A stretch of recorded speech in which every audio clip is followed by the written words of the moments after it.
ఓం శ్రీకృష్ణ పరమాత్మనే నమః. శ్రీ గురుభ్యో నమః. 2వ అధ్యాయము 55వ శ్లోకం. శ్రీ భగవానువాచ ఓం ప్రజహాతి యథా కామాన్ సర్వాన్ పార్థమనోగతాన్ ఆత్మన్యేవాత్మనా తుష్టః స్థితప్రజ్ఞస్తథోచ్యతే. అంటే పై శ్లోకంలో అర్జునుడు ఆయన సందేహాలన్నీ అడిగాడు కదా. ఈ శ్లోకంలో పరమాత్మ అర్జునుని సందేహాలకు సమాధానం చెప్తున్నాడు అన్నమాట. ఏమని చెప్తున్నాడంటే,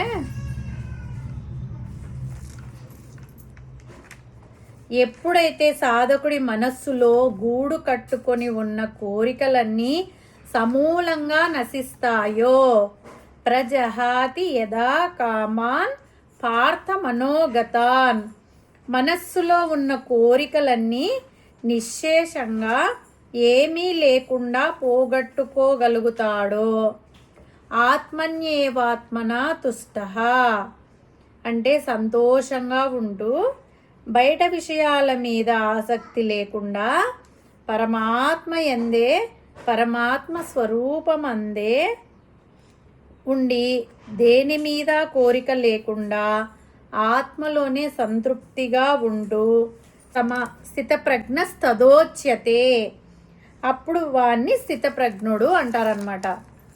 అంటే పరమాత్మ చెప్పిన పాయింట్స్ 2. ఒకటి, ఏ మాత్రం మిగులు అనేది లేకుండా మనసులో ఉన్న కోరికలన్నీ తొలగిపోవాలి, తొలగిపోయిన స్థితిలో ఉండాలి.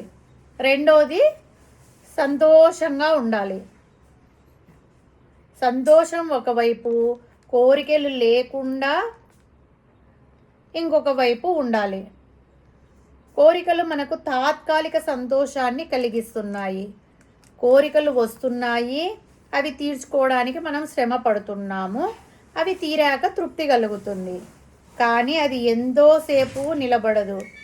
ఈరోజు కావాల్సింది మనకి మధ్యాహ్నము బాగా తృప్తిగా భోంచేసామనుకో, తిన్నాక అది ఎంతసేపు నిలబడుతుంది? మళ్ళా రాత్రికో, మళ్ళా సాయంత్రానికో, రేపటికో మళ్ళా కోరిక మొదలవుతుంది. ఇది తిందామా, అది తిందామా అని చెప్పి. మొదటి ముద్ద ఇచ్చినంత తృప్తి చివరి ముద్ద ఇవ్వదన్నమాట. ఈ తృప్తి, ఈ సుఖాలు, ఈ సంతోషాలు తాత్కాలికమైనవి, ఎంతోసేపు నిలబడవు. అంటే తిండి ఒకటే కాదు, ఏదైనా సినిమాలు కానీ షికార్లు కానీ ఏవైనా ఇవన్నీ తాత్కాలికమైనవి, ఎంతోసేపు నిలబడవు.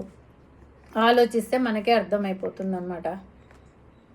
ఇటువంటి సుఖాల కోసం మనం శ్రమ పడుతున్నామా అని చెప్పి మనకి అర్థమవుతుంది. ఈ కోరిక నుంచి వచ్చే తృప్తి, ఆనందము, సుఖము అన్నీ వదిలేసుకున్నవాడు అసలు కోరిక అనేది లేకుండా ఉన్నవాడు స్థితప్రజ్ఞుడు. ఆ స్థితప్రజ్ఞుడు ఆత్మానందాన్ని పొందుతాడు. తన యందే తను ఉండి పరమాత్మ తత్వాన్ని అర్థం చేసుకొని తన మనస్సులో దాగి ఉన్న హృషికేశుణ్ణి తెలుసుకొని స్పష్టంగా చూసుకొని ఆనందపడతాడు. శాశ్వతమైన ఆనందాన్ని పొందుతాడు, అనుభవిస్తాడు. కాబట్టి అతని యొక్క ప్రజ్ఞ, అతని యొక్క బుద్ధి స్థిరంగా ఉంటుందని పరమాత్మ ఉపదేశించాడు. హరి ఓం తత్సత్. ఓం శ్రీ గురుభ్యో నమః. శ్రీకృష్ణ పరమాత్మనే నమః. 2లో 56వ శ్లోకం. ఓం దుఃఖేష్వనుద్విగ్నమనాః సుఖేషు విగతస్పృహః వీతరాగభయక్రోధః స్థితధీః మునిరుచ్యతే. అంటే పరమాత్మ ఏమంటున్నాడంటే, స్థితప్రజ్ఞుడికి ఎటువంటి దుఃఖము కలిగినా అతని మనస్సు ఎటువంటి ఉద్వేగానికి లోనవ్వదు, బాధపడడు. ఈ ప్రాపంచిక విషయాలు, సుఖాలు కావాలని లేహమాత్రం కూడా కోరుకోడు. దుఃఖేష్వనుద్విగ్నమనాః సుఖేషు విగత స్పృహః. సుఖాలు కావాలని ఆశ కానీ కోరిక కానీ స్థితప్రజ్ఞునికి అస్సలు ఉండదు. ఏ విధమైన రాగము వీత రాగ భయక్రోధ రాగము భయము కోపము ఉండదు కాబట్టి అతని మనస్సు బుద్ధి చాంచల్యానికి లోనవ్వదు. అందువలన అతను స్థితదీహి స్థిరమైన బుద్ధి కలవాడు.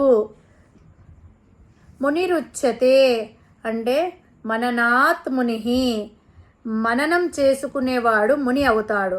పరమాత్మ చెప్పిన విషయాలను ఉపనిషత్తులను గురువులు ఉపదేశించిన విషయాలను అన్నింటినీ మననం చేసుకొని శ్రద్ధగా విని, మననం చేసుకొని అంటే అన్నీ గుర్తు పెట్టుకున్న విషయాలను ఆచరించి ప్రయత్నపూర్వకంగా తన బుద్ధిని స్థిరంగా ఉంచుకున్నాడు కాబట్టి మునిరుచ్యతే అయ్యాడు.